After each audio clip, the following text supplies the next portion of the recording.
Welcome to Insight. Today we are chatting with Dee Wilsey, President of the Board of the Fine Arts Museums of San Francisco. She has generously agreed to share some of her experience with us. I'd like to thank you, Dee, for joining us today. Thank you for asking me. So you have led this institution through very dramatic changes. Let's talk about your initial involvement with the Fine Arts Museums of San Francisco. Originally, I was doing the capital campaign for Grace Cathedral, and someone came to me and said, would you do the campaign to rebuild the DeYoung Museum? And I thought, DeYoung Museum, art, buildings, fundraising, fun, everything I love. So I said, yeah, okay, I'll do that. And you had done several other campaigns previously. I'd done a capital campaign for a Catholic girls' school in the Mission District called Immaculate Conception Academy. So that was my first campaign. And then Grace Cathedral, which really took a long time, was my second one, and then the DeYoung. So the first really important thing was to decide whether they were going to tear down the building and build a new one or not. And that was a big mess of a vote. And the DeYoung has actually had a history of being damaged through seismic events. Absolutely. And it had been very badly damaged. It had been, it had to be reconstructed, I think, in 1903. Right. It was built in the late 1800s. It was for 30 years the San Francisco Memorial Museum. It was not called the DeYoung. Right. It didn't become the DeYoung until 1924, when Mr. DeYoung actually built the tower. And for that gift, they named it DeYoung, and he died in 27. But it was a big fight whether to tear it down or not, a big fight whether to leave it in the park, and we did a bond issue in 96, city bond issue. I was somewhat surprised when we didn't win it, but I understood the political structure, and I understood just before who the factions were against us and that we weren't going to win. You have a museum that is that has some real issues. You have a bond issue that has gone down in flames, and you can't really do anything with what is seen as a historic building, but you can't really touch it. You don't have any money, and you can't get insurances because you have seismic damage, so you can't bring in great works because people won't loan great works to an institution with insurance issues. What do you do then? It's just the kind of thing I love, a really horrible mess. Actually, when we lost, I was glad. I wasn't glad because it wasn't what I wanted. Did you take lemons and you turn them into lemonade? No, I thought it was great because then I had something to do for the next 2 years. Because then we decided we'd do another bond issue. But I had to figure out this city business because we have no home rule, we have nothing, and we lost by just the tiniest. This is the second time. Second time in June. So now you've lost twice. Now we've lost twice. I suddenly realized what a great opportunity this was. Because up until now we were talking about the city money, we had to raise 35 million, the rest was city, how small the museum would be. Every speech I said, no great architect will be engaged here, it will be so user-friendly, it will wag its tail when you walk by. So it was beginning to line up that it would have been a compromise. Totally compromise. On all 250,000 square feet. The next morning, I went down to our offices, which were on Post Street, and you've never seen sadder people in your life. And I said, it's fine, it's fine. I left the office, I called Willie Brown, I said, I want to come and see you. I went to see him, I said, listen, I'm going to do this myself, don't worry about it, I might need your help. But I was so excited because I thought, this is fabulous. This is going to be fun, we're going to do it the way we want, we're going to hire architects, this is going to be the greatest thing that ever happened to the city. You provided the impetus, the drive. Harry provided the project management. You had players in the city, whether it was city attorneys or others, playing their part. Your staff played their part. You brought in architects. You had your board members, your donors, your contributors, who all added their element to this until you ended up with a privately funded museum that is a magnificent structure to completely replace this seismically challenged, knit together structure that was perennially in danger of being damaged. People really embrace the idea. And I said, look, we have to do something with the art. What did you think we were going to do, store it over at the Legion? So They embraced the idea of a new museum. And then fast forward, you have the opening, which Harry planned with the exhibition schedule that he had developed. And at that point, when he decides that he wants to retire, you and the board are now faced with who is your next person. But I knew who my new director was going to be at that point. We actually appointed him in October. And so we hired John. His start date was February 1st, I think, of 2006. And then we went out wildly lining up shows. And John Buchanan, Harry Parker's successor, was a totally different personality. Describe John's gifts from your perspective as the president of the board. John was the exact opposite of Harry.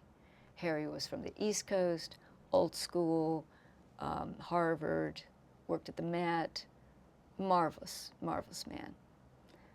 John was what I would have called a whippersnapper. He was from the South. He had a wonderful drawl. He was energetic. He'd call me every single day. Hi, he'd say, "Hi, how are you? What you doing? What you doing?" And he was fabulous, but he was so different. He was just a guy who would get in and do whatever was necessary. He was absolutely the right choice. He was enthusiastic. He could sell anything to anybody. He knew people all over the world. When you travel with him, you realize he really had a marvelous knowledge of art, which did not come across when you first met him. But I have traveled with him many, many, many places, and his knowledge of art was unbelievable. We were in the Louvre one time, one of our early trips. We went to one gallery, and he said, "They just moved that picture." And he went to the guard, and he said, "Did they not just move that picture?" And the guard said, "Yes, you're right. It used to be there, but it was cleaned, and they moved it." I said, "I thought so." I thought, he was amazing. He could tell you the crowned heads of Europe for the past 300 years and every cousin and nephew they had. He also Amazing had a man. very, very fine sense of how to create a portfolio of exhibitions that could cover a very broad front, attract people of all different backgrounds and interests and passions into the institution. And together, John, his staff, the board, really drove an enormous boost in attendance from a museum that had been closed. Not only did that attendance go up in the first year, but it seemed to keep going. A lot of it was luck and being in the right place at the right time. It was so interesting watching how John and his team would shift and move exhibitions and with reference to what was going on at the other museums and the other arts organizations. Well, that's really being that's good museum programming, you know, and we do it, we look at, like we just looked at exhibitions. We're now booked up through 2015, but we just did a Nureyev show, and we did it in conjunction with the ballet. And I said, this is a great opportunity to bring in another organization. You want to bring in your other organizations. While MoMA's closed, we're going to do a small show with them because we wanted to do something with MoMA because it's just being a good neighbor. And that's good museum policy, but it's really good for the community. And we have 2 museums, so it's always intentional that if we have, well, Vermeer now, these are actually the 2 closest shows where we've got Louvre and Vermeer. We tend to have an American thing in one place and European at the other. So you always have something for everybody. We're going to have Hockney in September, and we're going to have Bulgari upstairs, and we're going to still have European over at the Legion. But you really want to be able to say, if you don't like that, go to the other museum. It's completely different. I mean, that's the beauty of those 2 museums. You always have something that's different, and you program it accordingly. You also use your assets to engender goodwill and to engender the kind of obligation that would lead somebody to loan you their works, as the museum loans its work, as your board members, yourself, other board members, loan their works out. We have right now John Friede's collection, who was a board member. We have we had a collection from Denise Fitch over at the Legion. Right. We have the glass collection, which is from George Sachs on loan We have one other collection from a trustee, I've forgotten which one. We often do that. That's one of the things you look at when you're looking at trustees. Do they have a collection? Do they have something you can borrow? And you barter it kind of by sending it to another museum. That's how you curry favor, because you don't have great collections in most museums. We do it, every museum does it, because then you can call on the other museum. Right. John particularly liked to loan to Portland because it was his previous museum, and also to the Dixon, because he could say, look at what I've got to work with. And there are some very generous people in San Francisco who have some very lovely collections, and they have been wonderful to our museums. MoMA has a giant number of donors who loan, not just the Fishers, but others who loan to MoMA on a regular basis. That's part of that collection. And the National Gallery, we're about to get a Meyerhoff collection, and Mr. Meyerhoff is loaning some of his personal collection to the collection at the National Gallery, which is then coming to us in January. And that's what you do. I mean, but it was nice of Rusty Powell to call him and say, could you give us some of your personal collection as well? That's museum speak. As a public institution, the Fine Arts Museums of San Francisco serve a whole range of different constituencies, from public school children to inner city adults, to people living in the suburbs, visitors. This is one of the Huge. premier tourist destinations in the world. Talk about how you shape the programs of the Fine Arts Museums, or your staff shapes the programs of the Fine Arts Museums, and what is the role of a board in that aspect? Because it's not governance per se, but the board has a responsibility to the city of San Francisco and to the people who live here. So how do you, if you're not directly managing, how do you express that responsibility, and how does that end up resonating through the programs of the museum? Well, I think probably the strongest way is that we, as you know, we have many committees on the board, and each, I mean, they're all chaired by mostly these young trustees. They all have children, young children, so the education department is enormously popular with the trustees because they all want to be involved. They support all the education programs. We have enormous education programs, and they drive that. Now they are redoing our IT system because we have a lot of tech trustees, and they want to do the website, and they are constantly calling me saying, have you noticed how outdated this is? And I just say, yes, yes, yes, fix it, whatever you want to do. They are donating the money for this because this is dear to them. I'm thrilled about it. They're very, very involved in really every aspect of the museum right now. So they're funding, they're volunteering their time, they're using their companies to volunteer and donating from equipment to whatever. They're really 100% behind all of us, and they're driving it. And then ideas as well, because a museum cannot afford to necessarily maintain themselves on the cutting edge of a discipline that isn't core to them. So technology moves so rapidly. It's unbelievable. And they're also interviewing some of the new people who've been hired for this, because they actually do that in their own companies. Right. And so a couple of the staff people came and said, look, we don't have any idea whether these are good people we're hiring because we don't know anything about this. Would you mind if we ask some of the trustees in on these interviews so that they could really tell us if they're qualified or not? So they chose who they wanted because they know who they are, and they have been on the hiring of the really tech people, high tech. I've also noticed over the years that your board has significantly changed. It's become a much younger board. Much younger. A more diverse board in terms of interests and experiences and so on.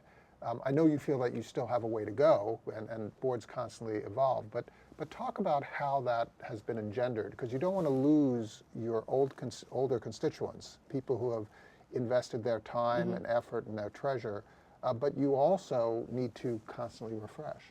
Well, the best thing is we have term limits, so we have three-year terms, 9 years, and then you go off the board. And I think that's very healthy. It's the way it is in most other organizations. Well, some. But, well, all the ones I'm involved in, pretty much.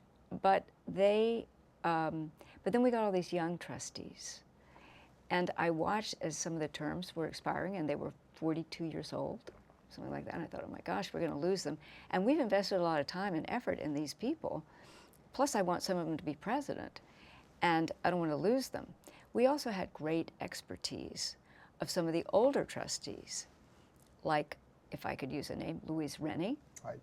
city attorney, Belva Davis, very valuable, very active trustees. I didn't want to lose them either. So I went to the nominating committee and said, can you propose something? And they decided to change the bylaws so that it would say, if the loss of the person was a detriment to the board, they could go off for a year and be reelected for one more term. So Belva was reelected, Louise Rennie was reelected, and a couple of other people, but it is anything but automatic. So I think in, forgotten how many years that's been, like 4 years or something, I think they've reelected 7 out of maybe 15, 16 people who've gone off. The age of the people reelected, the oldest one is 90, so he'll be 99 when his term is up, but he is the person who has spearheaded the renovation of the Salon Doré over at the Legion of Honor, raised all the money, really completely spearheaded that operation.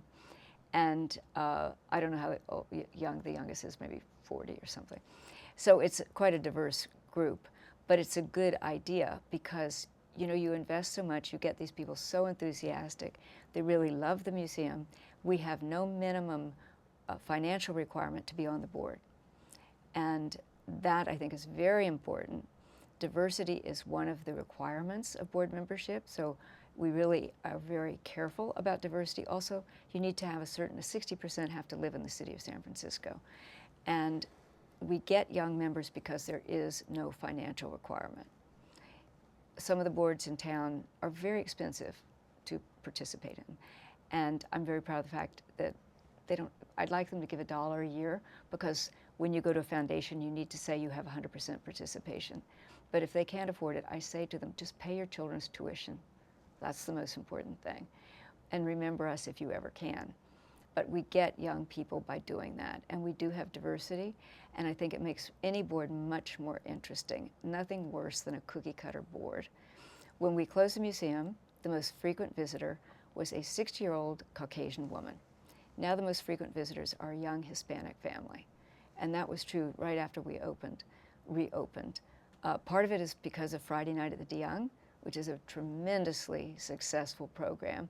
We have people who take care of children for single parents. We have programs for everybody. We have music, we have food, we have drink. The galleries are open. And it tends to be key to whatever the particular program is. When we had the Post-Impressionists, they had a guy painting like Van Gogh. He had his ear in his pocket. I mean, it was very, very entertaining. When we did the Nureyev show that Friday night, I emceed it because I'm on the board of the ballet, and we had Helgi Tomlinson, he was there. Yes. And we showed Red Shoes, the movie, downstairs in Corrette, and the little girls all had pink tutus, and it was really a wonderful thing. And we had 2 dancers from the ballet who performed at not intermission, but one of their programs was this dance. They did 2 different things. So we tied in with the community, and it's really a happening. And when I moved to San Francisco, Wednesday night at the Marina Safeway was the pickup place, and now it's Friday night at the DeYoung, so I'm very proud of that. It's so interesting to watch the strategy come together with the visceral sense of what people enjoy, the social sense of what connects people, the savviness of what people invest in, the sensibility of how do you leverage art expertise and curatorial knowledge to create all of this. Dee Wilsey, thank you so much for explaining to us some aspects of these 2 museums, the DeYoung and the Legion, and thank you so much for your insights. Thank you very much.